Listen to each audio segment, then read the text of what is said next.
up to 9:56. Are we unscheduled? What's unscheduled? You ever say something and it's like inventing a new word? Aye, all the time. It's like unscheduled. There we go. I got it right yesterday. Live. We weren't meant to be live then. We weren't going live, but we decided to go live. If we want to, a bit of mix and match. And we're a wee bit early. We weren't meant to go live to 9:15, but however, there's only so long you can look at this guy before going public. I'm looking at myself now and I'm like, good evening, Facebook user. Don't know who you are, buddy, but if you type in your name in the comments, then we'll be able to see who you are. So tonight I'm joined by Fat Boy himself, Mr. Rigger. hello. From Scottish Paranormal Investigations Group. So, Rigger, how did the group start out? What got you interested? Straight on the spot. I'm kidding.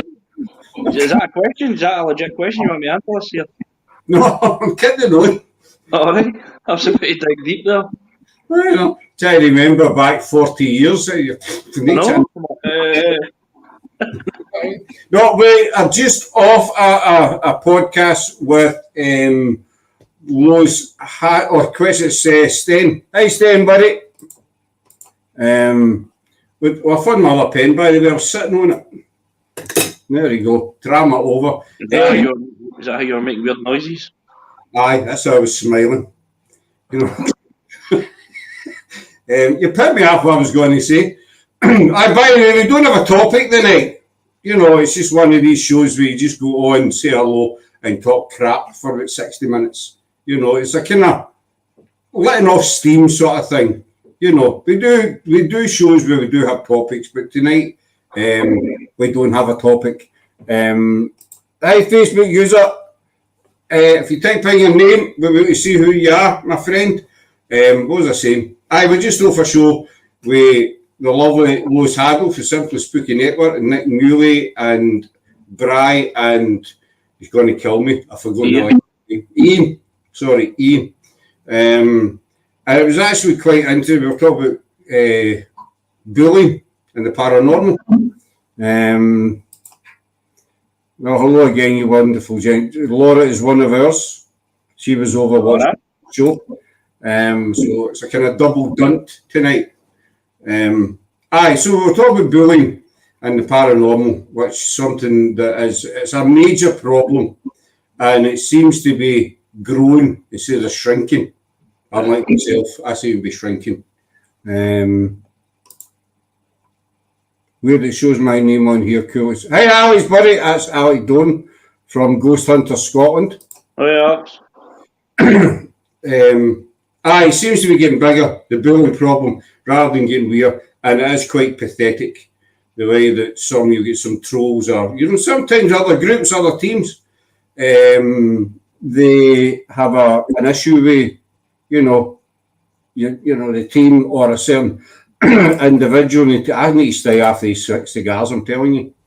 Or an individual in the team, and they start getting into people's podcasts and putting comments in and attacking them and stuff like that, making up crap about them. Now, Riggy and I have both experienced it personally, we've experienced it a few times, but at the end of the day,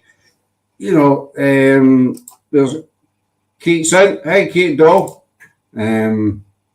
Always has been, mate. Always has been. The thing is, as well, Scott, as you were saying, it seems as if it's growing, but it's growing. The paranormal field is growing. I think in the past 10 years or whatever, especially when social media and that came into play, and then Facebook started lives and stuff. It's definitely took off. Obviously, a lot of it for good reasons, a lot of it for bad reasons, but it seems to be that the more the paranormal is taking off, the more that these people are coming out the woodwork. You know what I mean? Since the paranormal's growing, and then all your negative people are growing away the paranormal rather than shrinking, as you said. Whether it's they obviously get something out of it, whether they want to achieve whatever, whether that's splitting a team up or making people fall out or people teams stopping collaborating, and stuff like that. But it is pathetic. And at the end of the day, as you've said as well, you said on Lou's podcast, it's paranormal at the end of the day. We're just out to see what we can get, what spirit we can communicate with, whether that's we get activity in the night, whether that's we don't get any activity in the night. It's all about spending time and going to places that you wouldn't imagine going to if you've never done the paranormal stuff. You know what I mean? There's locations there that I'm sure yourselves as well would never known about if you never done the paranormal stuff. Also, you do the history side of things as well. Again, there's locations there that you would never imagine going to. You know what I mean? It's all about that, ruining people's experiences, and it's sad. It's sad. I mean, there's a number of reasons why folk do it, and one reason is, I've not heard it spoken about a lot, but we're friends with a team doing so. I'm not going to name the team, they're a genuine team, you know, and the lassie that runs it is, she's amazing. You know, she's just a young lassie, but am I getting feedback again on here? No, it sounds all right. Kate. That's Kate Frazee. She's saying, it's Kel. Hi, Kel. No, it's Kel Ridley. Does it? I can go and grab my headphones if it sounds bad. You sound fine, yeah. But sounds okay. This end, says Alex. If it tells you there's too much feedback, I can go and grab my headphones. I put them in the cat earlier on, so they're over there. We've got a cat running about with headphones. No, I'm only kidding. Anyway, what was I saying? I can believe that. It's a cat running about Camargue with headphones on like that. Hey, Nando, buddy. So the lassie that runs this team, fantastic young lassie. She's only young, early 20s. And she, I think it was last year, the year before, she had a bit of a fallout with another team, which happens, you know, in the paranormal from time to time. People do fall out. But this team took it kind of personal. And hi Dennis, buddy. And Dennis started a kind of personal vendetta against this lassie, and she was just about to give it up. And we actually brought her on to a podcast with another couple of people. And we didn't name the team directly that were doing the bullying.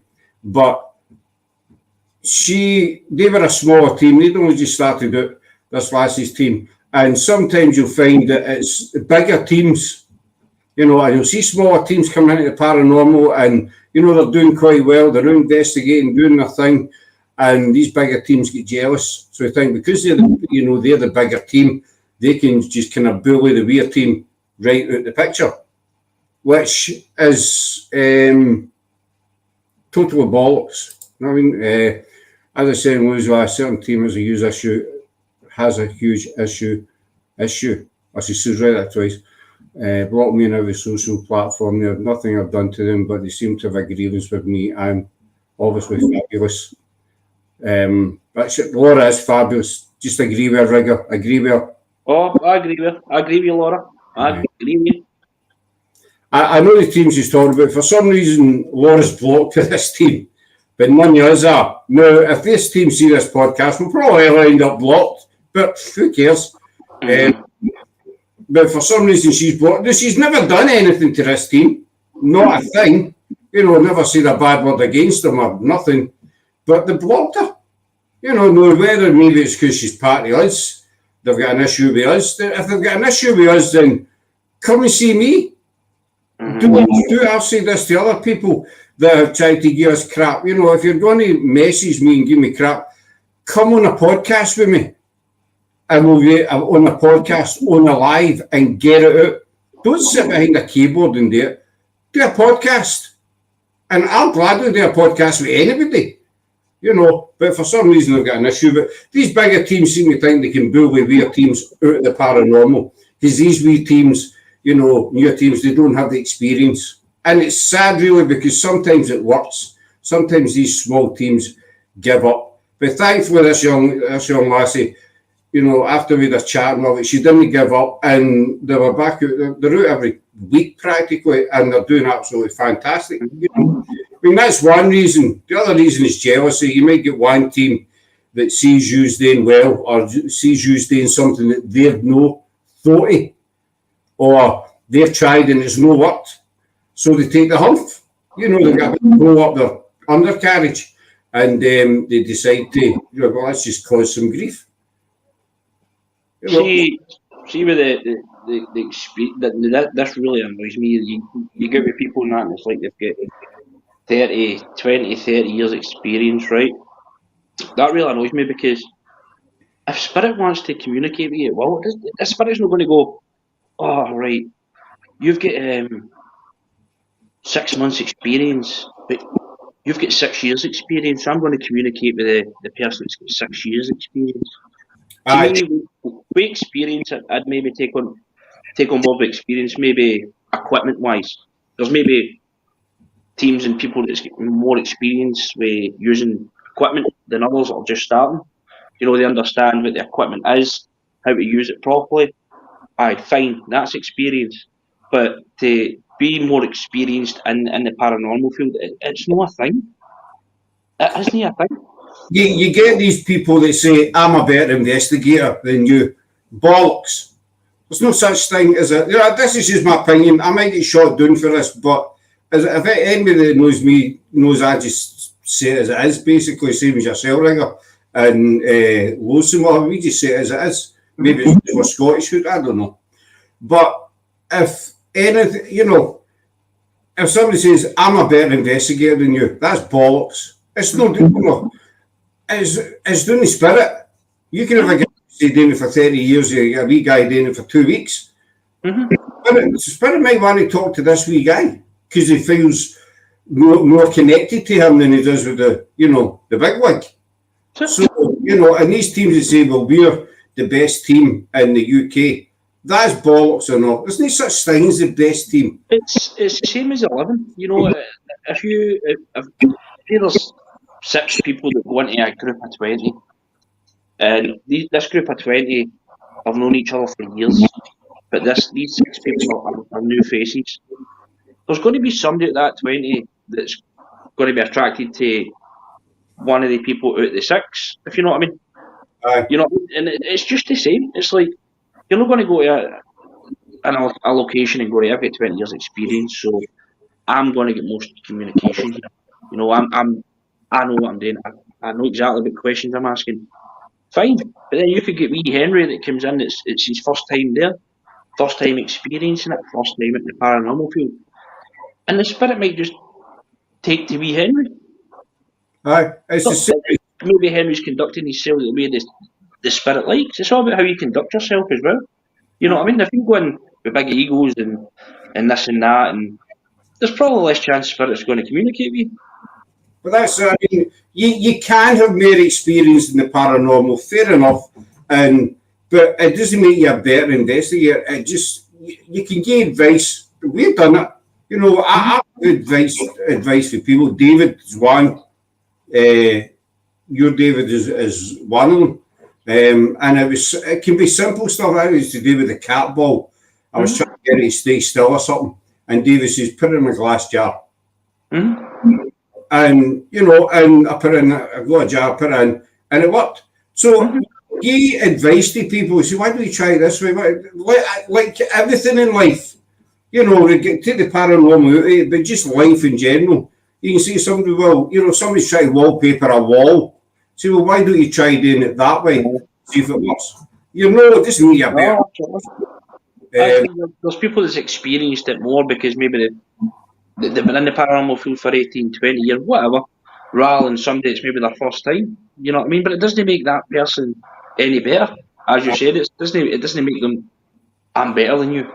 When it goes back to the bigger teams that are known around the world or the UK or whatever, and then you've got a wee team that's just started. These bigger teams should be advising and giving them some information and look, maybe try this and try that. No, the case of you've just started, you know. And you find that the smaller teams are like ourselves. We're not a big team, but these big teams wouldn't collaborate with the likes of ourselves and stuff because they would get called out essentially, because a lot of these big teams, it's for their ego and entertainment purposes, and that does man not right in.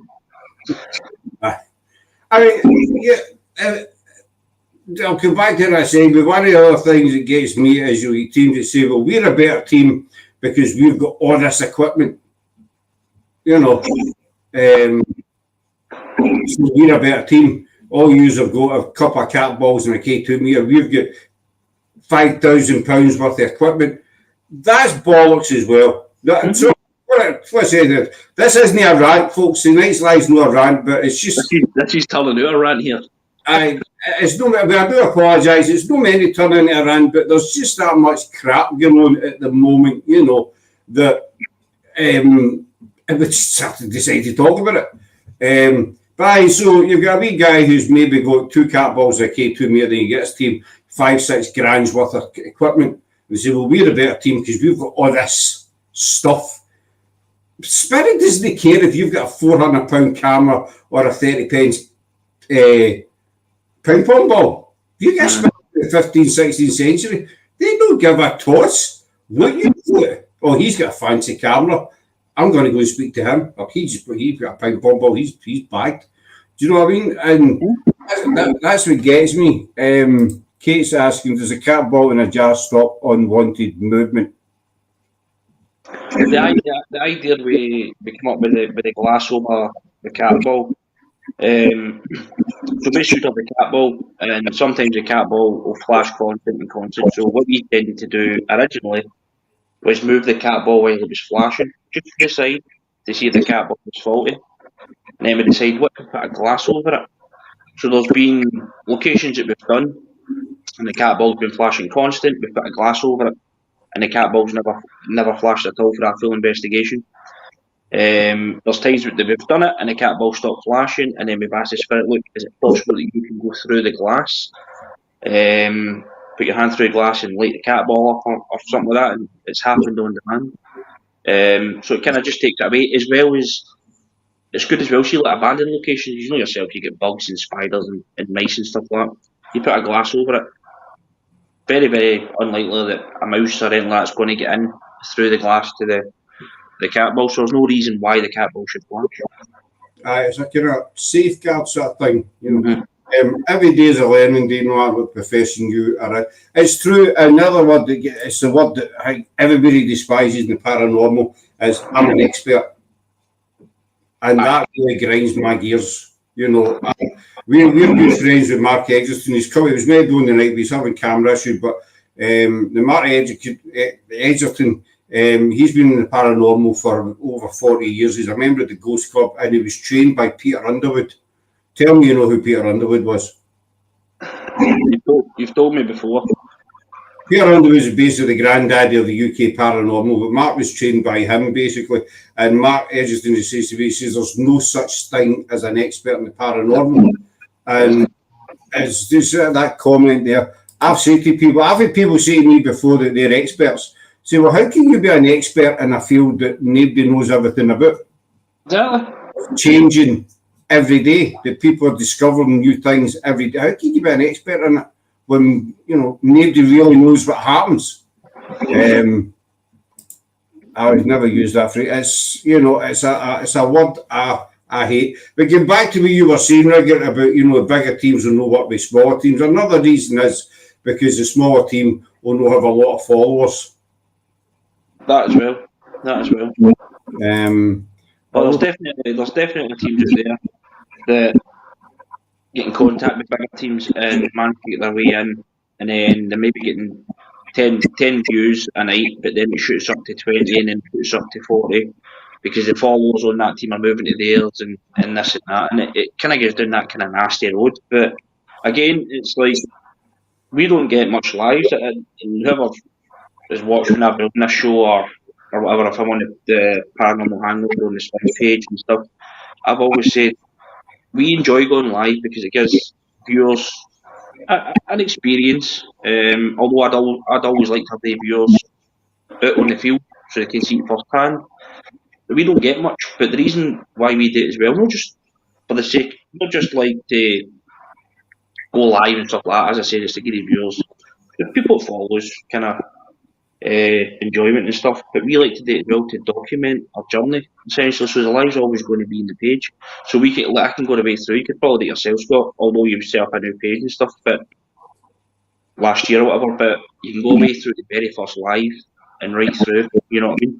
And it documents it as well. And it's always handy as well because you've got people that's watching it and they might say, look, I've seen this or the screenshot something and it's kind of interesting. Like, oh, wait a minute. So it's always good, but we're not always chase views and stuff like that. That's not how we work. We'll go out and investigate, and as we spoke on Lou's podcast, we don't get in. We'll still do a paranormal hangover, and we'll say, look, this is where we go. You know, it might be next to nothing, or we get 2 EVPs and a bit of footage of a cat ball lighting up, or we've got 30 EVPs and we've got cat balls moving and stuff like that. But we'll say as it is, because there's no point in faking it or anything like that to try and get your views up, to try and get your ego. I'll be 2 comments to put up just before I put them up. The followers, you know, as you say, the views, we don't get a lot of views. I mean, we're grateful for, you know, we appreciate every single follower we've got, every single member, you know. And I'll be honest, there are times we've done videos and maybe had 400 or 500 views. I think, oh, that was quite good. You know, you get yourself a wee pat in the back and you carry on. You know, that's it. And everybody likes to see numbers going up because I like to see the numbers going up, as I've said many times before, because it lets us see that we're doing, you know, people are enjoying what we're doing and we're enjoying what we're doing. So it makes it that we be a bit worthwhile. It's not about, you know, people are obsessed. There are some teams that are obsessed with followers. Oh, I need to get to 10,000 followers. I need to get to 15,000 followers and blah, blah. That just takes the fun out of it, you know, and it's what we're about. And as you say, the podcast, you know, we enjoy doing the podcast because one, well, we just enjoy doing them.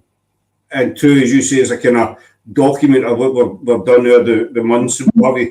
And the other reason we love doing it is because we get to meet that many different. I try and mix the guests up for all different fields. You do get these channels that stick to, and no disrespect them again, but they stick to one kind of guest all the way down the line. And I like to try and mix, because there's that many branches to the paranormal tree. We'll put it that way, you know. And it's all right sticking to the one, but I like to sort of try and look at different branches. So we enjoy meeting all different kind of people, whether it's film stars or historians, authors, ghost hunters, whatever. And it's a way of meeting people from all around the world, people that you would never ever have met. You know, like I say, you're in Glasgow, Alex is in Kilwinning, Kate there, she's in Chicago, alongside Nick and Neil and what have you. And, you know, Sten's doing in England, Nando as well. Laura, she's up the hill, you know. I'll stick some of these comments up. I think people are just comfortable and used to doing things their own way, like anything. So when there's something outside the box or competitive, they get defensive and scared and not open-minded. A lot of people that, you know, they're stuck in their old ways. I mean, away from the part, my grandma and my dad were the same. They had their own way of working, and that was it. It was their way of way, you know. But you need to kind of look outside the box. You know, you need to step back and followers is mints. That's why I have to step back from social and online. Losing perspective of who you are there. Do not losing perspective of what you are there to do. Sorry, Alex, and not for entertainment or numbers. That's for events. If you're doing it for a job, different from investigating. And you get so many keyboard warriors and trolls that they really are just nasty. The paranormal community is really a target at the moment, and it's getting more awareness. It is. You don't need that validation, Scott. You're not doing it for others. You're doing it for yourself and your group. Exactly. You know. We enjoy going out doing what we're doing. We enjoy investigations. You say, Rigger, you know, you could go out investigating and you don't get so much as a flicker of a cat ball. We've done that. And we went to a church one night out at Coatbridge and we got one wee flicker of the cat ball. And that was it for, I don't know, we were there for about 4 hours. You know, But we still had a good night, and we flickered a cat ball. You know, I don't say it was paranoid, it could be anything. You know, but it was still a wee something, but we still had a good time. I think there's a difference with doing investigations as a hobby and for their job. So many YouTubers focus on numbers and views and donations to keep their jobs. It'd be stressful and take. It does exactly. Everybody's buying one with their comments. Hi, Rigger, lovely to see you again. Well, Scott, it's a chore. That's Lois. I bet that's Lois. That's Lois. Well, hello there. Well, aye, that's the lady in question. But let's get back to what Kate says. I've said this many times. You know, if a TV company was to chat my door tomorrow and say, right, we want you to do a 10-part series, you know, I would say no. No harm and no disrespect to people in that. It's their choice. But I think, you know, it takes a passion out there. Because, as I said earlier on, I said to Lois before we went live earlier, if you are working for a TV company, that company's expecting results. You know, and if you get an investigation and you get nothing, then you're sitting there thinking, am I going to lose my contract here? Am I going to fuck something up? The thing is well, just back to Alex, also with the live and stuff like that, with the entertainment sort of stuff. You get people out there, teams out there, I'm not going to say any names, they get like 500 odd views and stuff like that. It's solely for entertainment purposes, so it kind of gives these people watching this thing, if they go and investigate, that's what's going to happen. Where if you know yourself, if you go and investigate, patience is key. You need to be patient. It's not the case of going and shadows are getting by and things are getting moved and and stuff like that. All the time, every single location. You know, they can go to a forest, they can go to an old abandoned place, they can go to a public event, whatever. And these people go live, and this is the activity they get. And it's not the case, and it's brainwashing these people that have never really investigated. You know, so you could get them into an investigation and go, this is absolute crap, this isn't what I expected, because they're too busy watching these people that are doing it for entertainment purposes.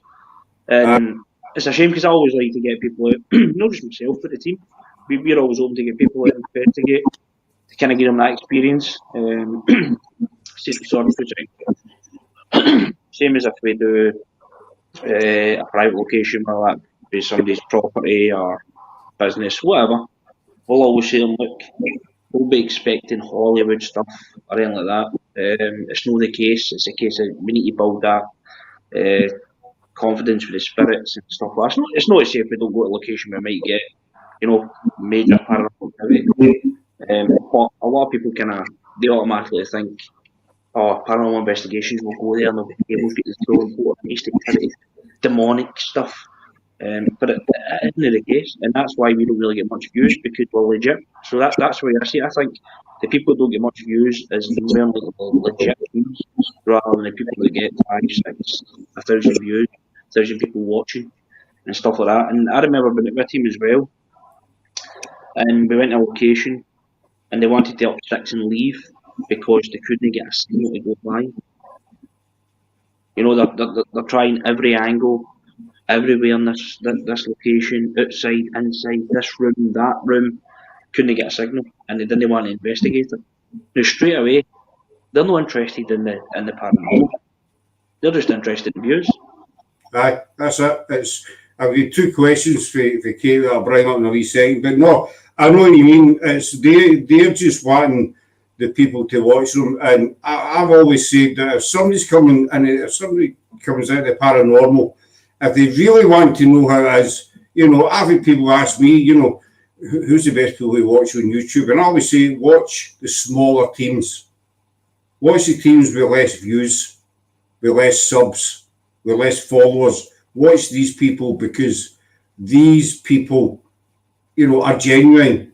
No disrespect to the big numbers and stuff. They do their own thing, that's fine. But if people really want to learn about the paranormal, then watch the smaller teams that go in a forest, whatever it is, and sit for hours. Because then these people see, well, all right, so it's no like Ghost Adventure. So they know the first time they go out on an investigation, they're going out with the frame of mind thinking, right, well, it's no like Ghost Adventure, so it might be quiet, or there might be, they're not going out with that tunnel vision of, I'm going to see spirits flying about the room and Satan's going to appear and blah, blah, blah, stuff like that. That's what I say. Watch the smaller teams to get a better perspective. There's a question for you, Rigger. Rigger, what's your take on extraterrestrials, communication with aliens or future people, not just spirits?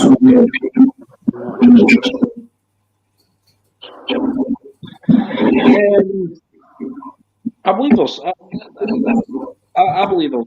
definitely something there.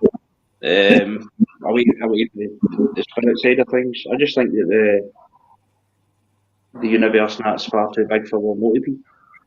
I remember watching a documentary, and it was, if you put yourself in a big open space and you find the smallest bit of dust, that's basically our universe. That's just us in that, you know what I mean? And then you get the vast running about. So I just think there's something else.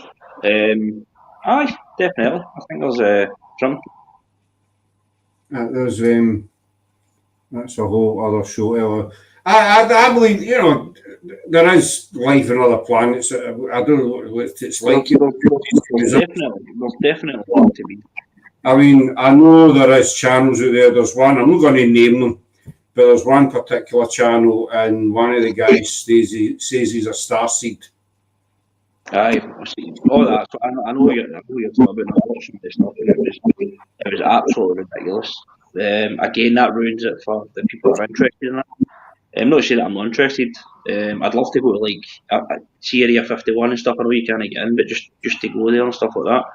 Like, I just think it's mind-boggling. Well, but then it's the same as the paranormal. You get people that talk absolute mince, which ruins it for the people, as I say, that are interested in that sort of stuff. Well, I watched this guy a few weeks back, and he says, he was talking about the Draconians have gone. So I googled Draconians because it sounded familiar to me. That word. It turns out the Draconians were an alien race in Doctor Who in the 1970s. And he says that the Draconians are gone. Then there was that time done broadcasting, was saying that they were getting invaded. This was it. This was the start. The US has shot down these UFOs over America or wherever. It turned out to be weather balloons or spy balloons, Chinese balloons or something like that, spy balloons. But he was, the end is now. We've been telling you this for a long time. The aliens are here, and this is it. They're coming, right, seriously. I mean, there's loads of UFO channels out there, and, it is a valid topic, because there is somewhere. Will we ever see it? Will they ever visit here? Have they visited? I don't know. Scott, you know what I'm going to say here? I'll need to. I think he's got a habit of it. I'll tell you when he goes away, so he doesn't hear me talking about him. See, Rigger's got a habit that whenever he does a live, he only lasts so long, and then he disappears for maybe a couple of minutes, and then he comes back in. Now, he blames his phone. He says his phone's going to gee up, or he's going off fuzzy or something like that. So he will be back in a wee minute or two. He needs to be back. I keep telling him, you need to buy a more expensive phone. It's the old plastic one he's using. I don't know what he's using. But every single time, you see, there he's back. He's just about to pop up again. There you go. It must be when it goes for so long. I don't know. You'll need to buy me a good laptop for my Christmas. But Dennis just says you need a new phone. So he agrees with me. Unpopular opinion, demons don't exist. What's your thoughts? Aye, I agree. I don't think you think demon, you think horn, you think all that stuff. It's not to say that there's negative spirits, same as there's negative people. You know what I mean? There's negative spirits and stuff like that. There's maybe spirits that get more carried away or frustrated and stuff like that. Like a grumpy old man, just somebody that's just set their own ways in life and they've moved on, and that's them. But all this demon stuff, nah, I wouldn't say there's demons, flames, and all this coming out and stuff like that. Nah. Hi, Jerry. Always good. Always very, very warm here. 28 degrees here today. Jenny is from Emerald Isle Paranormal Researchers, I think it is, Jenny. Shoot me if I've got it wrong. I just want to mention as well, that's nothing against anybody that's got their own belief in it. You know what I mean? It's just I don't see it. I think a lot of people know as well they go to demonic locations. You know, there's a guy I watched on YouTube and he was an Urbex Explorer, and I enjoyed watching him. But now he's kind of in the paranormal. But every single location he goes to, there's a demonic entity there. I'm talking about every single location. Right. I believe there is. I mean, we don't touch demonology and that, but I know a few demonologists and what have you, and I believe there is demons in some form, somewhere. But as Ringer says, he always okay as demonic, as a demonic spirit. No, but I believe demons, they exist in some kind of form or realm or whatever, somewhere. But 9 times out of 10, it's just a grumpy old man, grumpy spirit. See, I keep saying old man, it could be anyway, a grumpy spirit, Well, you know yourself at the big location, with some of the EVPs we get, Edward, obviously we believe we've been doing it for so long now, well over a year. He always sounds dead aggressive through the recorder. You know what I mean? To me, it's just like he's just a grumpy guy that's kind of set in his ways, and he's just carried on to the other side. I mean, but you'll get people that would class that as demonic in the same sense, if you know what I mean. But again, it's people's own opinions and stuff. But that's everybody's opinion. But you'll get people who start again. People who will use the word demon just for effect to make them look good. There's one. I watched it again yesterday. I watched this person so many times. I'll tell you who it is after the show, Rigger, because we don't name and shame. But I listen to the Draconians. I'll go through his comments first, then I'll tell you this. Needs a new phone. Fed up telling him, but he's a cheapskate. He'll no part with that. Dennis, you can have him with Scott and get me a right good laptop for Christmas if you want. Aye, okay. No, you're just pushing that a bit. We go for a phone to a laptop. Aye, okay.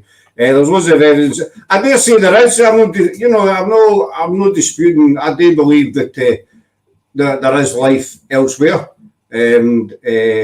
But have they visited? They probably have. They could be visiting us in it. We don't know. It's true say you could misclass a demon for a negative spirit. Exactly. Never agreed. Never in the parrot have I encountered a demon. Yes, grumpy, arrogant spirits, not demons. Yes, you got it. Yeah, got the name right this time. We Jenny on a few weeks ago, and I think I got the name right. I think I missed out researchers at the end of the name. Jenny likes a good chat. So Jenny's a lovely lady. Lovely. Emerald Isle Paranormal Researchers. We'll give them a look up. I do believe there are things other than spirit. Call it whatever you want. We think demons are just angry people. I agree with you. It's getting ridiculous now with demons. I think demons are a whole other thing, not in paranormal investigations. Rigger, have you ever been in an investigation with another team and thought, what the hell am I doing here? They're trying too hard to get views and likes, etc. 100%. 100%. I've been out with loads of teams. There's teams I've actually packed up and just left. I think I've said this to you as well. It's disrespectful. Not just towards the spirits and stuff. The teams that you're planning to collaborate with, you're looking for locations. You make sure the weather's fine. You make sure the location's safe enough to go to. So you're taking all that time, and you're in contact with these teams for maybe a week or two before you set up the location, and then you go, and they're just after views and stuff like that, and it's an absolute waste, and it's a shame. Rigger, you go to paranormal piece of equipment, and why? You're popular tonight, the Kate. She never said, Rigger. Just seen things I've got. Oh, I'm looking. There's another comment coming up here. Sorry, Kate. It says, right. Just answer the question. I would go the DR60 recorder because you're doing it. You've seen it yourself. Look, we tend it's a kind of thing that we try when we go to a location. Whether it's been the first time we've been there or the 10th time we've been there, we'll do a recording first to see what we get. And the fact that you're recording it there, right there, and there is silence, there is nothing, and you're listening back there. And the best place that we've got them is the Spig location. As you've seen yourself, Scott, we've had some really, really, really intelligent responses.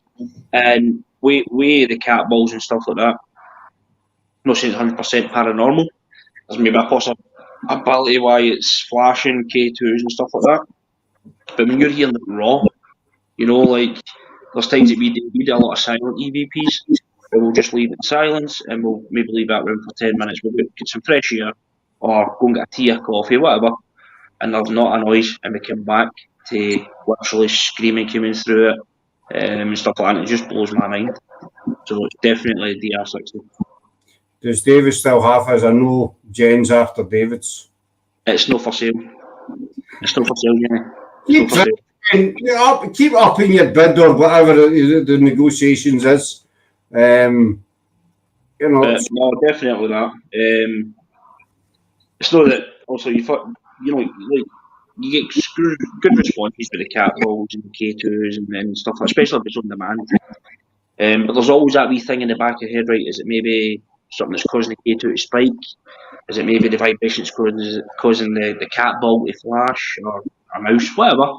Things like that. But with the DR60, you can't explain it. That's the thing. There's no explanation to why you should be getting voices coming through that. My favourite bit, but I'll say that again.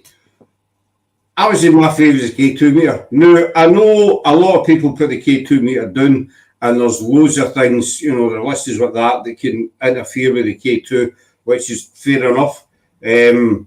But my thing with the K2 is, after this happened, is when the K2's sitting dormant, as I call it, and he's sitting there for 15, 20 minutes and no going. And then you ask a specific question and you say, can you make that go to yellow? And it goes to yellow, then down, and then goes dormant again. Mm-hmm. Yes, I call it the smoking ghost. You've probably heard that story before. We're doing a location, we've been up the stairs and we decided to go down the stairs to try our luck. And on the way down, there was a staircase where there'd been activity before. And I sat the K2 meter down and I stopped and had a cigarette. The Riggers just disappeared again. We took a warning this time. Last time he gave me a bit of warning, this time he's just gone. He will be back. Well, he better be back. I'll just need to check my phone. See where the buggers went. But until he comes back. So I put the K2 meter down, stand having a cigarette, and there he's back. 2 seconds, folks. Apologies. It's still dead. It's got to jump back out again. Apologies, man. 2 seconds. That's fine. Pain in the arse, that's what you're pain in the arse. So I decided to have a cigarette, and just for the sake of it, I says, is there any spirits here? And it went to yellow. And I said, would you like a cigarette? If you want a cigarette, put that to make that go to yellow. And it did. And so I took a cigarette out of the packet and I put it down on the stairs. I said, if you want a cigarette, make that box go to yellow again for me. And it went to yellow. And so I left the cigarette. I said, well, if you're going to say thank you, make that box go to yellow. And that can be you saying thank you. And I went to yellow again. And so I left the cigarette there and we stood for about 10, 15 minutes watching the K2 again. And it never went off after that. So I was just to make sure it wasn't a fluke. And it never went off. I call it a smoking ghost. So it's stuff like that it's hard to debunk, if it goes on command, basically.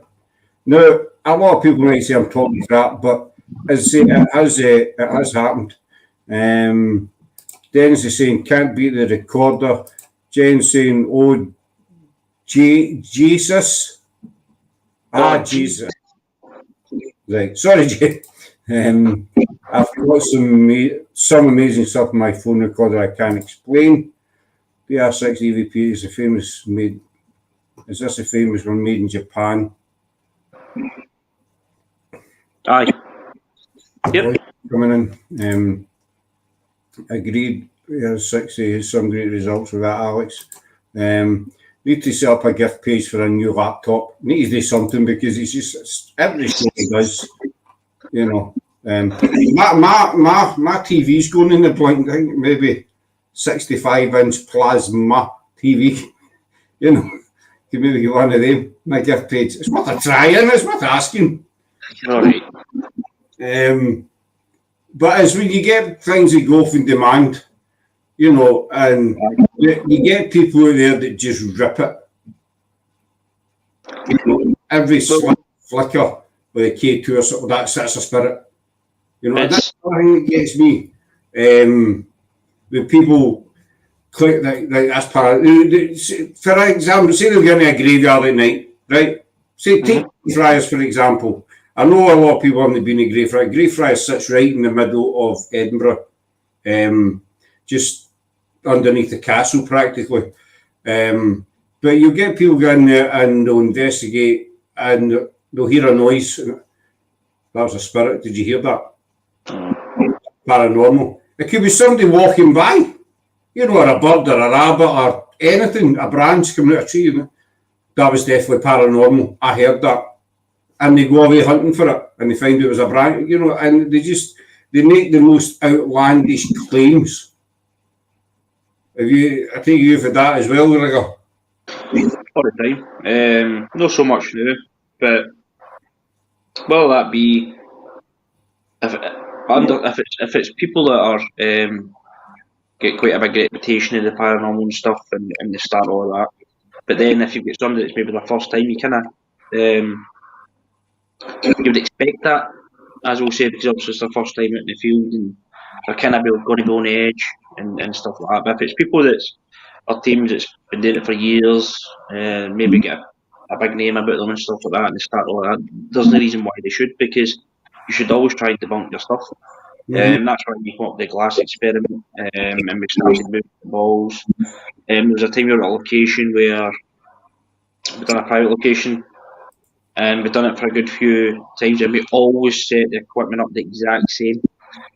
There was a ball in the hallway, we set there next to a demon doll every time we went.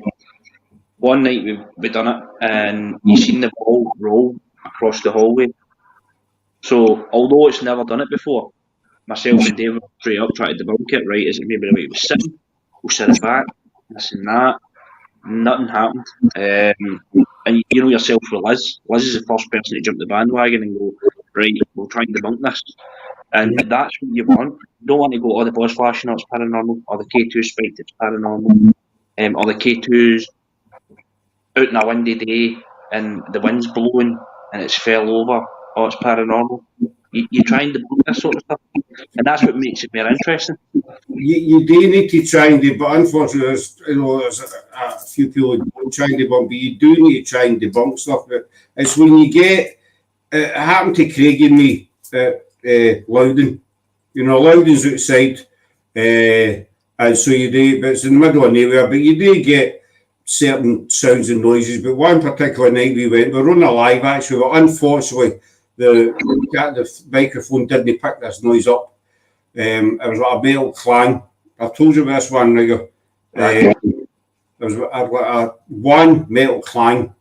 We both heard it at the same time. We both looked in the same direction, and we had a hunt about. We went looking, and we couldn't find anything that would make this noise. It's just all branches and grass.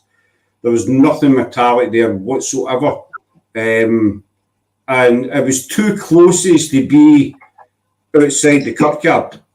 You know, it wasn't in a field or a house or nearby, because you could tell the difference. This was right next to us. But we know something made that noise, but we just couldn't figure out what it was. Was it paranormal? Possibly. Was it an animal? I don't think it was an animal because it was a distinct metal clang. It certainly wasn't any branches falling off a tree or anything like that. But when you get wee noises like that kind of stand out, even if it's a one slight noise, you think, right, what can that be? And when you cannot find anything to, that explains it, then a lot of people say, it's paranormal. But we just say, we can't explain that. So there's a good chance, because that area in that Kirkyard is quite active. There's always you can hear footsteps and stuff like that as well.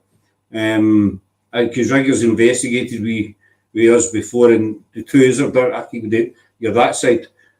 We've done it ourselves, and we get evidence as well. Riggers seen a shadow going by. So it's when you get wee silly noises, you think, right, something's made that noise. Aye.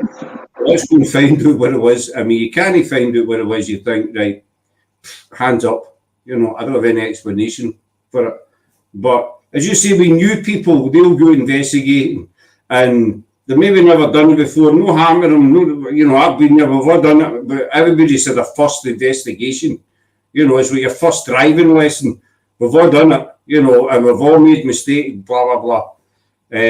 So you're and you could be in a graveyard and you're hearing all these noises and your mind's just going bum, bum, bum, bum, because you've watched Ghost Adventures and Most Haunted, you've watched everything, and this is for real, we're surrounded, and it could turn out to be rabbits or birds. Aye. But, basically... Well, that's the thing, it's like the bigger teams that's done it for years, or whatever, I've got maybe a bigger name about them and stuff like that, you wouldn't expect them to act like, it's paranormal, you know what I mean? Although some of them do, it's not saying all of them do, but you would expect maybe, obviously, somebody for their first investigation, as you say, before their first investigation, they're on edge, they're out in the woods or whatever, darkness, they're out with new people they've never met, and stuff like that, so you would expect it for them, but you definitely need to go about debunking stuff. And I quite enjoy debunking it as well.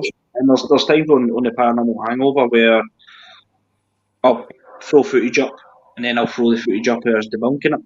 So then people can actually see that we do debunk stuff. Because you can't go about classifying it as paranormal. It's when you get that capture, like say, Edward's place with the door. When that happened, I'll let you tell folk about that. Well, also, was that your first time there? No, that was the second time. Second. Now, yourself, we've done so many locations at investigations at it, and we've got the doors open and stuff like that, and they're heavy duty doors. So obviously we put them on a latch. That was fine, and then it's shut. So I crapped myself because I didn't expect it. I think you and David didn't know. Or were you there, Scott, the first time shut? When it shut the first time? Aye, because it was just seconds before, because we were going to go live and I had my phone, and it was just seconds before I hit the live button. But straight away, the three years went up to try and debunk it. Was it a loose hatch? Was it this? Was it that? But yeah, when you put the doors on the latch, the doors they'll pull against the latch to tighten them, obviously. So there is no. We've tried it, and it happens 3 times, and the third time we managed to actually capture it, and it's on the Spig page, and it's never happened since. And what people will say to me, was it amazing? And I'll say the first time it happened I found it more amazing because we never expected it. Although we captured it the third time, and you hear myself and David calling it, look, if it was you, undo the hatch, let the door shut again. And it did, which was obviously amazing. But to me, just that first time, because we never expected it, and it's never happened, and it's never happened since. And that was maybe about a year ago. And we've tried everything to debunk it. We've put the latch on ever so slightly. There is no explanation to why that would have happened. So you need to ask yourself, what, I think that was, I mean, I don't like saying it, but I think that is one of the times you say it was paranormal because the size of the door, the way the door's attached to the wall, and as Ryan says, we tried umpteen times to move that door and it just wasn't moving. And then as soon as we let it go, away it went. I would say that's paranormal. Do you know what I mean? It's and the other. What was good about it, Scott, was it? Sorry. What was good about it was Stephen wasn't there that night, so he's automatic. The next time we went, he's automatically straight up tried to debunk it. And I'm explaining to him, and I showed him the footage. You'll get the footage for me behind the door, and then you get David's footage in front of the door. And that night we put I'm talking about, we put this latch on like centimetre, just hanging. And we were there for 4, 5, 6 hours, walking by that area, and it never went. And if it was a faulty door, it would go. And, the other thing with that particular area in that location is the cabinet. There's a cabinet that sits and it's got various artifacts, shall we say, inside the cabinet. Going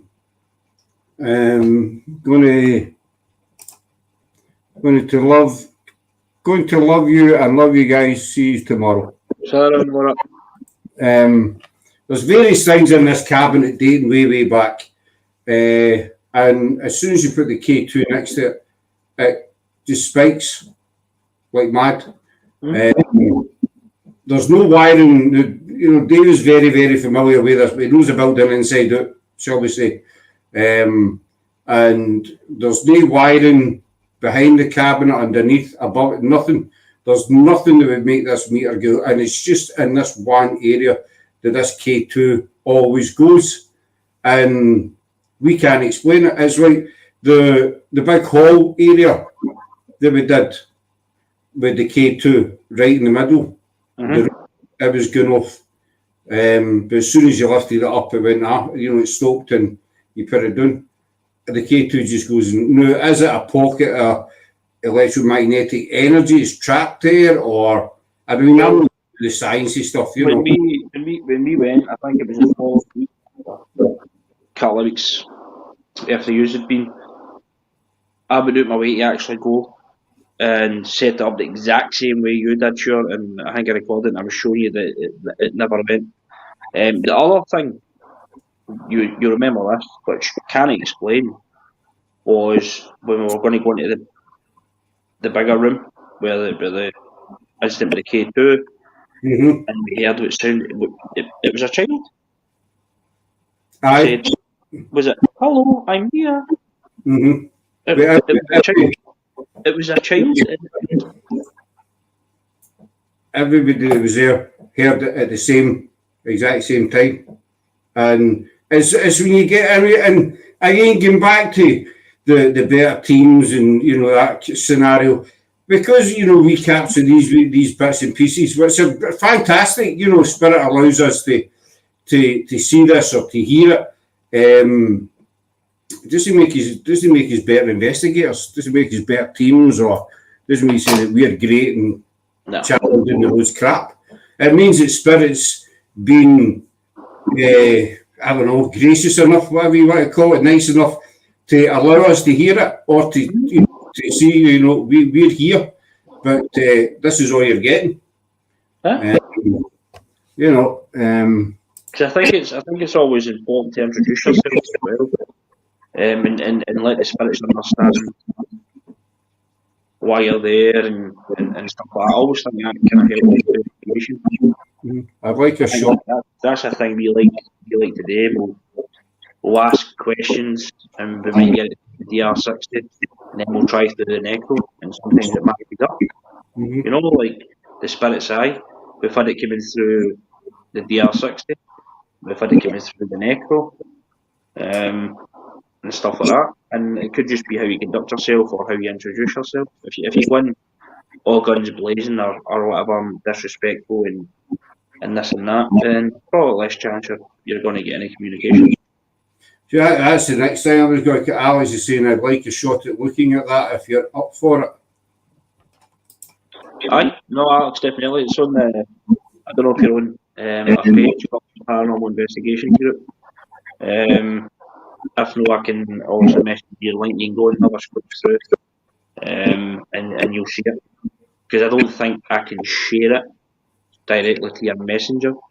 However, I could probably screen record it and then send you to my angle and then David's angle.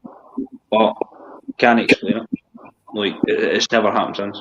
And that was, we've had a bench get moved, the K2 get pushed over, then we went out our way to try and to see if the spirit was strong enough and capable to show themselves. We captured a photo of a figure. I can send you that. And then we get the activity with the door, and it's stuff like that. But with that as well, Scott, is that as we always chat about it, is it possible the activity is ranking up because the spirits are used to, they're trusting you, they're understanding equipment, they're this and they're that? So I was going to come with that. It was Alex being first hand as a joint invo.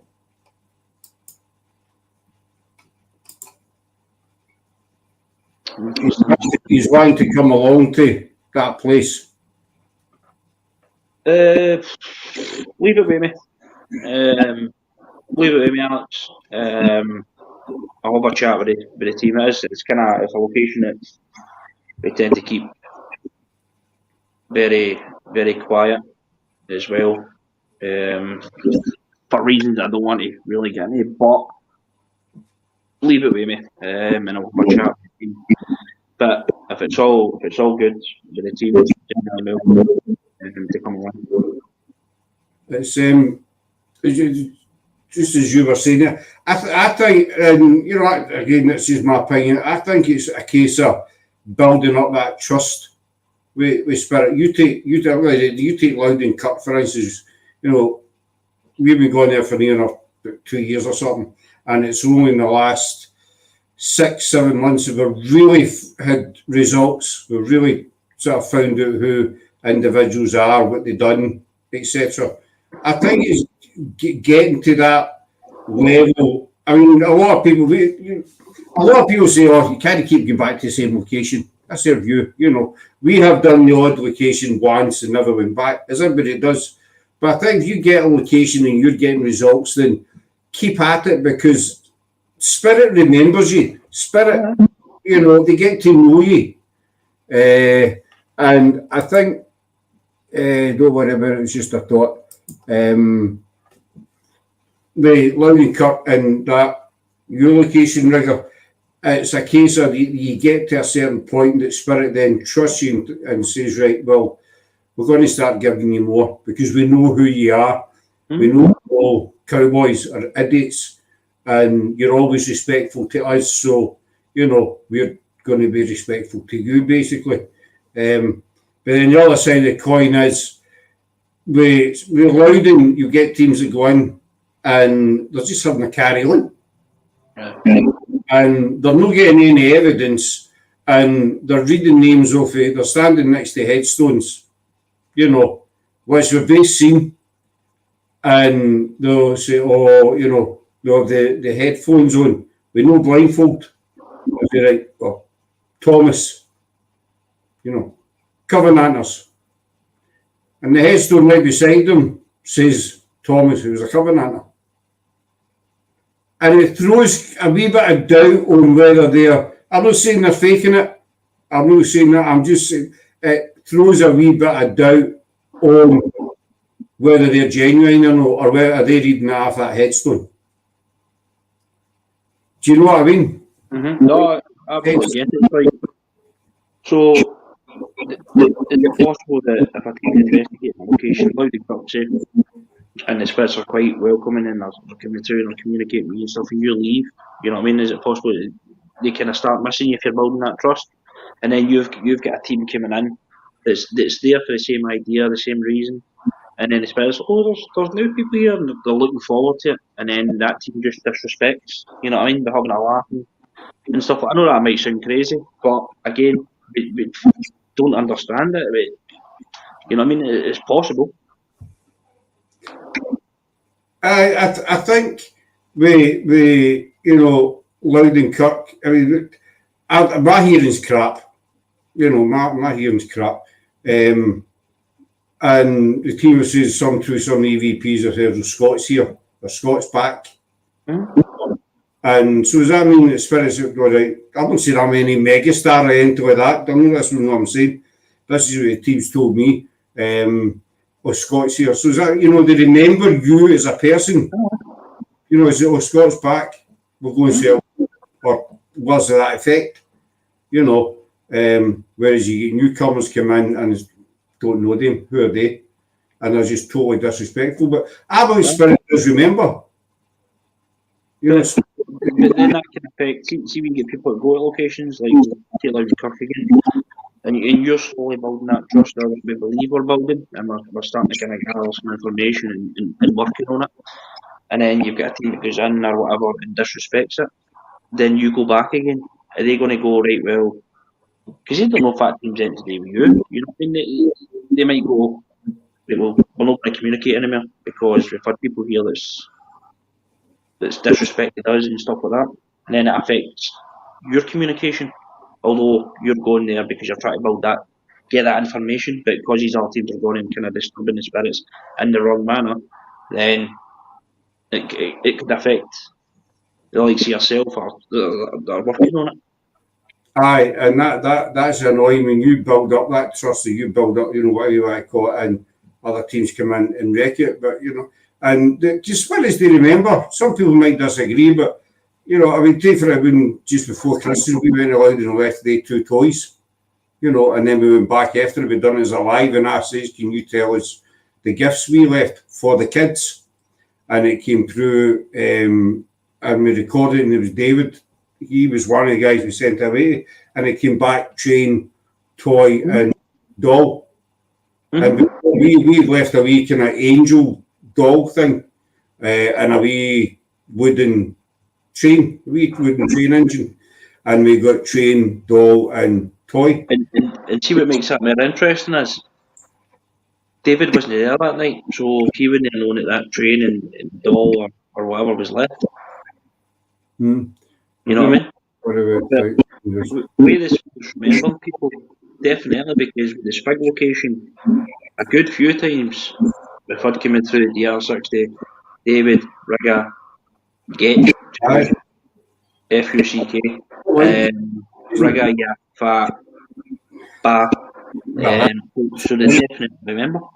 And then there was a time where Lindsay came along, and Nicola, when she was a mod at the time, came along, and we got a very, very, very clear EVP that said 2 new faces or 2 new people,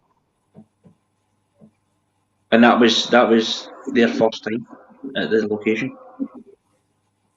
But that it's how do you put it? A lot of people, some people ask me what's Spirit like, what's Ghost like, and stuff. So, well, I always say Spirits, they're people. They're still here. The only thing they're missing is this body. That's it. A lot of people refer to he was, she was, they were. But why no, say, well, he is, he is here. Another thing that annoys me is, I don't disrespect to people that say, when people say, oh, there's something over in that corner. There's no something, there's someone. Huh? It's not a giraffe that's sitting there, a spirit of a giraffe, it's a person, spirit of a person. So see someone over in that corner. Like you go to these, we'll refer back to Loudon Kirk. Obviously, it's dated way back 1800 before that and stuff. These people were here before us, so what right have we got to call them something or this or whatever? You know what I mean? They were living large. We're going to be in the same place. Everybody's got their own reason why they do the paranormal, why they're interested. You know what I mean? They've all got their own kind of reason. Well, a lot of people like to share it or whatever. But at the end of the day, they were on the earth. You know what I mean? They were here before us. Some of them. But that's it. I mean, I'm going to refer to Howden again. I'm sorry, but it's because we've made a lot of progress here. We take James Dempster, for instance. You know, we now know who he is, what he did.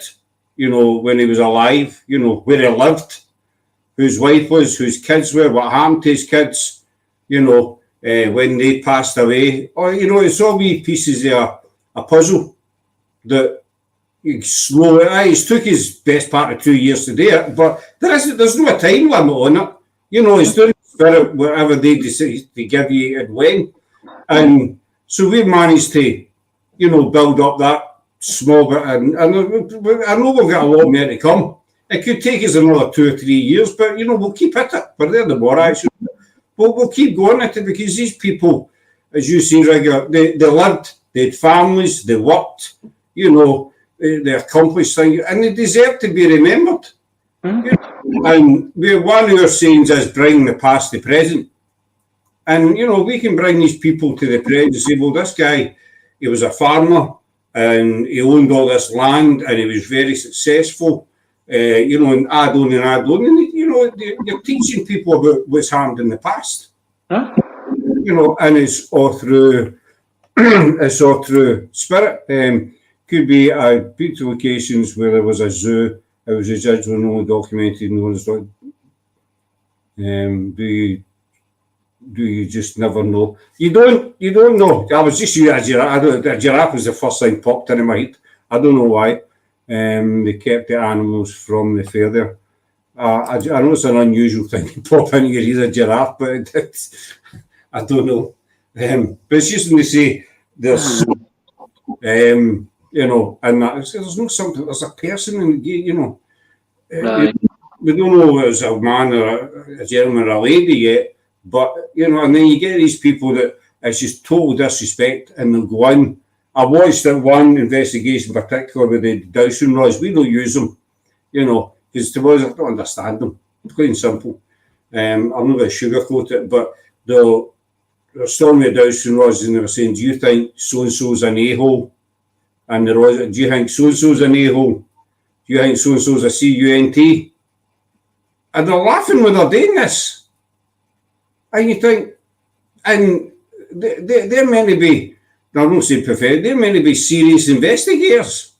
The problem with dowsing rods and all, we don't really tend to use them, Stephen. They get a set, but very rarely use it as well. They're so easy to manipulate, even though, you know, your aim's not obviously to manipulate it, but slightest of movement causes him to go. You know what I mean? So we can tend to stay away from them. Again, there's been teams I've been away, and it's like you're getting absolutely no activity, nothing. But as soon as as soon as they're there, they're moving, crisscrossing, pointing, this and that, and you see them. I watched a live all night actually, and I showed Lindsay it, and it was a pendulum. So the woman's holding the pendulum. But she's holding it. It's not moving, and then she slightly goes like this. You see her moving like this. Her actual body's moving, and the pendulum is moving. Oh, it's swinging. And then she'll say, "Spirit, can you stop? Are you able to stop moving that?" And then she just stops. "Spirit, if it's definitely you, can move it again." And she starts moving. And people are commenting saying, "This is amazing." And straight away, I'm like, "Oh, don't start me in that one." Oh man. We need to wind up, Ed, but just before we wind up, because we've been going for 2.5 years. Just before you go, it's as bad as that bloody footage of somebody behind a door. Aye. That's I'll let you tell that one. They bunked that in 2 seconds flat. But these people like, oh no, it's I think it was a screenshot sent in to somebody, and the team went, "Oh, that's paranormal," and it was debunked in 2 seconds flat. I sent you know, whatever spirit I know that walks about with a torch. If anybody's seen a spirit that walks about with a torch, I'd love to know. I've never seen a spirit user torch. It's like, just one last thingy. Just to be fair, there was a guy done Greyfriars. I'm going back a couple of years ago. Obviously, investigations abandoning Greyfriars. But this particular guy was in, and what's it, 2.5 years. It wasn't long after we started, so it was maybe kicking on the 3-year mark. But just rabbit time. He was in getting, he went up to Mackenzie, the famous Mackenzie tomb, excuse me. Now, we love Greyfriars, we've done a lot there. But the sleeves rolled up, and he kept going on. Oh, you know, I'm at the Mackenzie tomb and I've not been scratched yet. And come on, you, Mr. Mackenzie, do your worst, you know, all that bull. And he kept saying, I've not been scratched yet. And then he went off camera, and all you heard was, oh, you bugger. I'll never forget it, oh, you bugger. And he came back to the camera and he showed his camera, showed the people on arm. He had 3 scratches on his arm, kind of up there, sort of, right? But see, if you looked at the scratches, you can see the tiny wee white flakes of skin. You know, and he's just scratched me. Mackenzie must have been George Mackenzie poor guys. He's just, I've just been attacked. It's the fact of getting through that. Why? I don't get it. Oh my God, are you okay? Are you all right? You better run. You better get out of there. That's evil. And it's like, why do these people believe in this? That's the problem, and it is. It's a shame, but again, it's out of your control. You know what I mean? I just hope that people start kind of realising who the fakes and the folk for entertainment and all that. And it's no saying that there's. I'm not by any means am I saying these big teams. I'm not saying that all of them are fake and stuff like that, but there's ones out there that you know what I mean. And I'd love just to investigate with it. Because then you would know for sure. But you can tell the teams are there for views and all that. Just be legit. Good. If you get something, you get something. If you don't, you don't. That's what it comes with.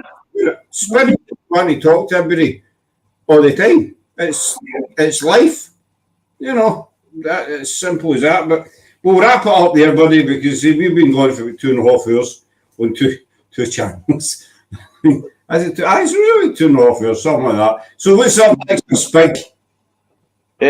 Obviously, we've actually been quite quiet. We're supposed to be in Saturday there. I was feeling a bit under the weather and stuff, so we cancelled that. Maybe possible looking to go on Saturday. We're doing a lot of work behind the scenes. We're away down to Manchester in July. So that's our kind of next big one. We're away for the full weekend, so we're going to try and go after me talking about people going live. We're going to try and kind of cover as much as we can be going live. We're down there with Paranormal Penny Pinchers, so check them out. Legit as well, which I always love, just meeting legit down there people. It just seems to be your investigation just go that much smoother. So pretty much it. We've got a big investigation in August as well. We've got a team coming up in New Zealand in October. So I've been quite busy, although we've really been really active on the page and stuff, but we've been sorting stuff out and got a new gimbal as well for the team, which comes in handy, so we're going to use that as a live. Reason being is because I know I'm chatting, but a lot of teams go live and they'll set up a tripod and they'll just set it in that one area through the full investigation, whether it be in another tours or whatever. So we're kind of aiming to get the gimbal and walk about with it so people can actually see it from their point of view. You know what I mean? So they kind of get a bit of extra experience rather than being stuck on a tripod and look at the same door or hallway or whatever. They'll actually come about with us so they can see what we can see. So we're gonna try that out as well. So good stuff. We'll wind it up here, folks. So there was a kind of unscheduled live. I've got a moth or something flying about here. I'm not trying to swim or anything. Kind of moth or something. There was a kind of unscheduled live. So I hope you enjoyed our wee chat. We don't have any particular subject, although we ranted. We do apologise for the rant at the start of it, but that's the way it goes sometimes. We're back on Wednesday night with Dr. Anne-Marie Morgan, which should be It's an orb. It's not an orb. It's a fly or a moth or something. That's, An orb. I think that orb, you're getting mistaken by Scotch Heat. Is that what an orb? Well, it could be something the right way. I just get my hair done actually. Look, that's what the sun. I'm still wearing my hat because what I found the last time it was this weather and I wore a hat, I had the hat line. And so I was white up here, you know, and kind of red down the way. So I'm not wearing the hat outside the now, just so I can even it up a wee bit. Because I look like, you know a boiled egg, you cut the top off it. I was kind of like that, you know. A wee boiled Scot. A wee boiled egg, so I thought, well, I'm glad I have a hat on. Oh, we're live tomorrow, actually. What we're talking about? I forgot about that. We are out at Loudon Cup tomorrow about 11:30, 12 o'clock. It's to be 28 degrees, so we're not wearing any team stuff. I'm warning people now, I will be wearing a vest top and a hat and shorts. So I'm just warning you now. You know, that's my disclaimer. So we're hoping to go, Loudon's quite good for signals, so we're hoping to go live about 11:30, 12 o'clock. We definitely will be going live, and it's to be like 28 degrees. So we're back tomorrow night. I forgot about that, just about I said that, because, you know, when I went, I'm not meant to be somewhere today. I'm meant to be somewhere in do you know that scenario? So that's it for tonight, folks. I'll hang on to you for a wee second, Rigger. So thanks for coming in and all your comments and questions, and enjoy the rest of your evening, afternoon, whatever. One thing we do have coming up, very exciting, before I forget. We are doing with Kate, who's in the chat, Kate Frazee, and Nick Newley. They are both in Chicago, and it's called The Spirit of Chicago. They are going to be putting together, it's going to take a few weeks to put together, we're putting together a live tour of some of the haunted locations in Chicago. Kate and Nick are going to take a walk around. We'll be doing this a live on here, so we'll be here. They'll be in Chicago, and they'll be taking us around some of the haunted locations. So it's called Spirit of Chicago. So that's coming up as well. But that's it. I'd have to mention it because I saw Kate's name again, and I've got to mention it anyway. So we're away, folks. Enjoy the rest of your evening, and hopefully we'll see you tomorrow on our investigation. Cheers, and out. See you later. Bye.